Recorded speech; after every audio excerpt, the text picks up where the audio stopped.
Greetings, everybody. Welcome to Jenny's World. If you are new, welcome, welcome, welcome. In this video, we are going to talk about that sacred expression, group dynamics. We always talk about all the negative things in the world, and things are going to be stressful no matter where you're at, no matter who you are. We just have to find strategies to help us, deal and move on. Okay? Now, in this video, I want to emphasize some things. So often we hear stories of how other groups are doing so well and, we are suffering and feeling sorry for ourselves. And we have to take responsibility and we have to do our research and we have to step out there and make things happen for ourselves. We can't always be waiting for someone to extend favors to us.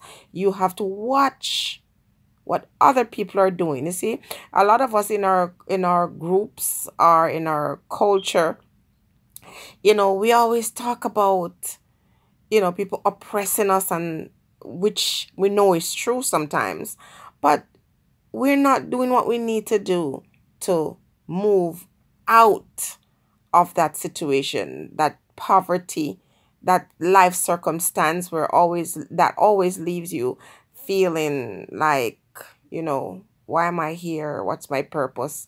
And all those good questions that you should be asking yourself. But we don't want to stay stuck. We don't want to stay at that place. We have to ask ourselves, what are they doing right?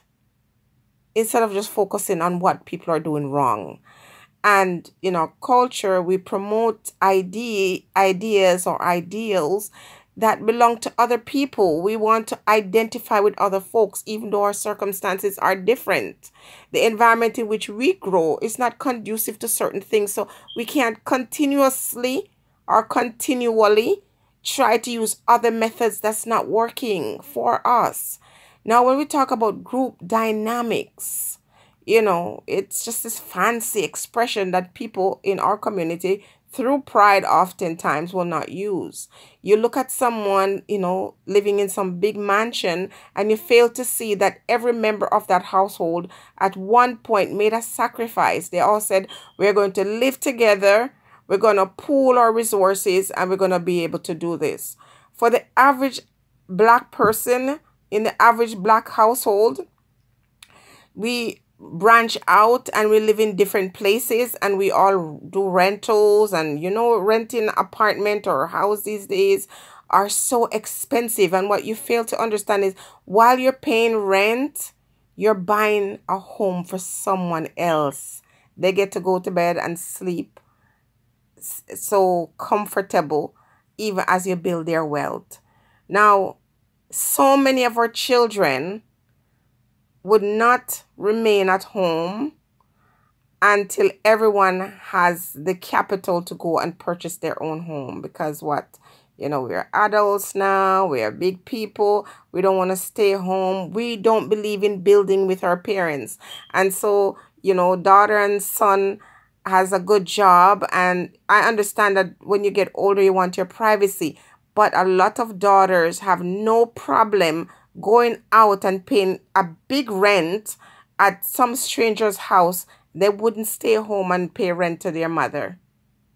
Listen, this is not personal, because that's not my problem. This is not an issue that I'm dealing with. I'm just saying, I hear parents complaining all the time, their kids moved out, or sometimes parents are saying, time for you to go, not realizing that what you should be doing is trying to build wealth. And the only way to do that is to pool your resources. I have tried that in the past, and I'm just blown away how everyone benefits when everyone stay in the same household. And instead of one person going out and spending $200 on grocery and dumping all of that in the garbage, because they're doing their own thing, when everyone says there are 4 persons living in this household and we're going to pool our resources together and we're going to purchase our food and we're going to buy food in bulk, and that way it lasted a month. When you're doing everything as a group, when you say, okay, well, I have this light bill to pay, and the four of us are here, so we pool our resources and we pay this light bill. Everyone saves.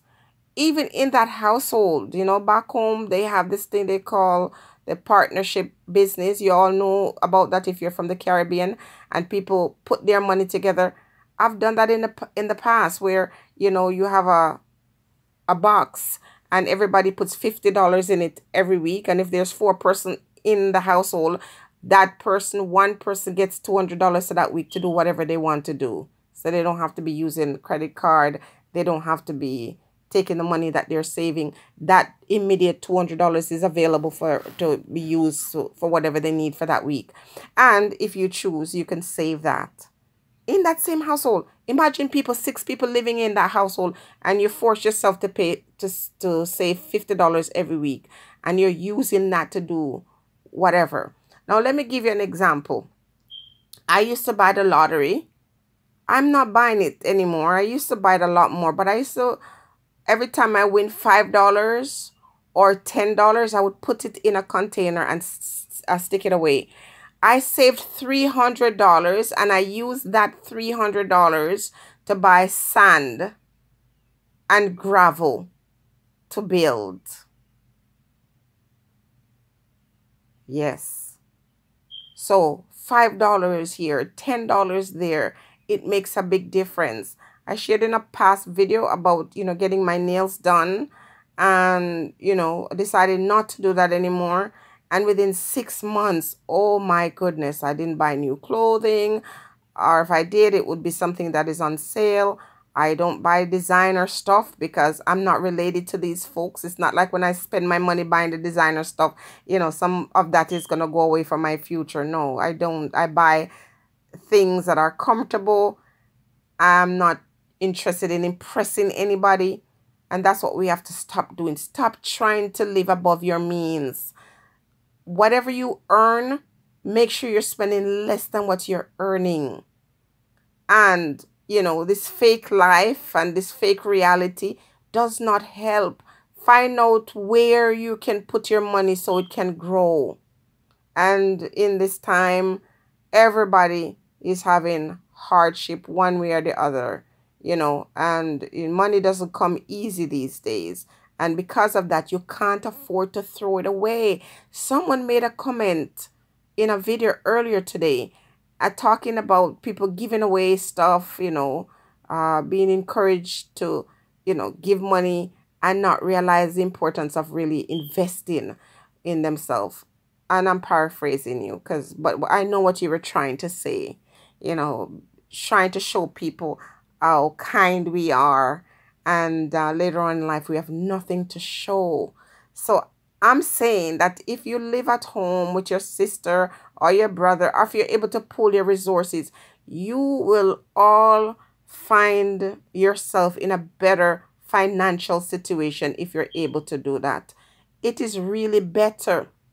Now, I remember my first year of teaching, I met this girl, and she was still living at home with her parents. And she said she couldn't move out because in their culture, she was from the Caribbean as well, but she says based on their background, you just don't move out of your household to go rent someone else's house until you get married. And in some cases, they buy a house where 2 families can live there, and they save enough money where each person can then branch out and get their own home. And in some cases, those who are wise will still remain in that household and then purchase another one so they can rent out. And before you know it, you're 30 years old and you own 2, 3 property, one where you live. And sometimes after you build equity on that and you're able to sell that house, you can then buy one that's paid off. We're not thinking about these things. We're just thinking about, clothes and shoes and vacation and the hype life. Oh my goodness, I wish I had one person when I was young to give me these good advice. And so if you're a young person and you're listening to this, don't be bothered with the hype. You know what is hype and wonderful is to be able to say, I'm 35 years old and I own property. I own investment property. I'm able to sleep in my bed at night, and while I'm sleeping, my money is working for me. And so instead of going out to buy a 4-bedroom house that you cannot afford, buy a 3-bedroom home with a rental property where you can get income as well. And if you don't want to live in a place where other people, where strangers live, then consider, living in a space where you invest in that space with your family, and everybody wins. Everyone wins, sharing the bills and sharing the resources and sharing, grocery and things like that save a lot of money. And even when you go on vacation, you are going to save money too, because when one person goes and rent a room in a hotel by themselves, it is cheaper when you're renting two together. There's so many ways to grow financially, and so many ways to be careful about how you're spending your money. When you're getting married, it's not just about love, because if it was love alone, there wouldn't be so many divorces. 1 in 2 marriages are dissolving. It's growing together. Yes, love is important, but that's something that you can develop over time. But you approach it not just as a business, of course not, but you understand that I'm building together. The only way to build an empire is to do it with someone who has the same mind, to say, I want more. We settle too much. I want more. I want more. Nothing is wrong with wanting more in life and wanting a better situation than your parents, or wanting a better situation for your children. So, these are little pointers that I'd like to share with you, and to say, stop with the hype and pretending and flossing and flaunting when you got nothing to show true wealth, nothing to show that you're growing and changing things for yourself in the future. Okay? Things to think about. And stay blessed, everybody.